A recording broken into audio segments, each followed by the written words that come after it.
छोटे से शहर के कोने में एक पुराना हवेली नुमा घर था। लोग उसे कांच वाली हवेली कहते थे। कहते हैं वहां एक गुड़िया रखी थी, कांच की बनी हुई, बेहद सुंदर और असामान्य।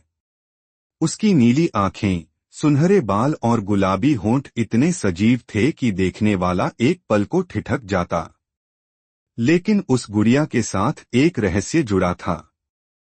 उस हवेली में कभी एक अमीर सेठ रहता था, जिसकी एक बेटी थी, अनाया। अनाया को गुड़ियों से बहुत प्यार था और उसकी सबसे प्रिय गुड़िया थी वह कांच की गुड़िया। पर अनाया बहुत बीमार थी। डॉक्टरों ने कह दिया था कि वह ज्यादा दिन नहीं जी पाएगी। सेठ ने अपनी बेटी के लिए वो कांच की गुड़िया विशेष रूप से विदेश से मंगवाई थी, यह सोचकर कि शायद इससे अनाया खुश रहे। गुड़िया आने के बाद अनाया की हालत थोड़ी बेहतर हुई।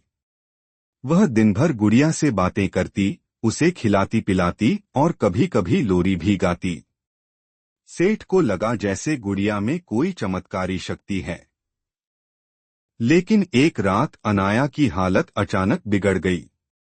वह गुड़िया को सीने से लगाए ही इस दुनिया से चली गई। उस दिन से हवेली वीरान हो गई। सेठ ने खुद को कमरे में बंद कर लिया और कुछ ही महीनों बाद उसकी भी मृत्यु हो गई। इसके बाद से लोगों ने कहना शुरू किया कि रात के समय हवेली से कभी कभी लोरी की आवाज आती है। कई बार खिड़की में नीली आंखों वाली गुड़िया दिखाई देती थी, जैसे वो किसी को खोज रही हो। कुछ बच्चों ने बताया कि उन्होंने गुड़िया को चलते देखा है। सालों बाद एक नवविवाहित जोड़ा, अजय और श्रेया, उस हवेली को किराए पर लेकर रहने आ गया। अजय को इन बातों पर विश्वास नहीं था, लेकिन श्रेया को हवेली में कुछ अजीब महसूस होता। एक दिन जब वह ऊपर के कमरे की सफाई कर रही थी, उसे एक पुराना लकड़ी का संदूक मिला। उसने उसे खोला, अंदर वही कांच की गुड़िया थी। गुड़िया को देखते ही श्रेया को एक झटका सा लगा। उसकी आंखों में आंसू आ गए, जैसे किसी पुराने रिश्ते की याद आ गई हो। उसने धीरे से गुड़िया को उठाया और कहा, तुम अब अकेली नहीं हो। उस रात श्रेया ने सपना देखा, एक छोटी सी बच्ची उसके पास बैठी है, वही अनाया। वह मुस्कुरा रही थी और कह रही थी, धन्यवाद दीदी, आपने मुझे फिर से प्यार दिया।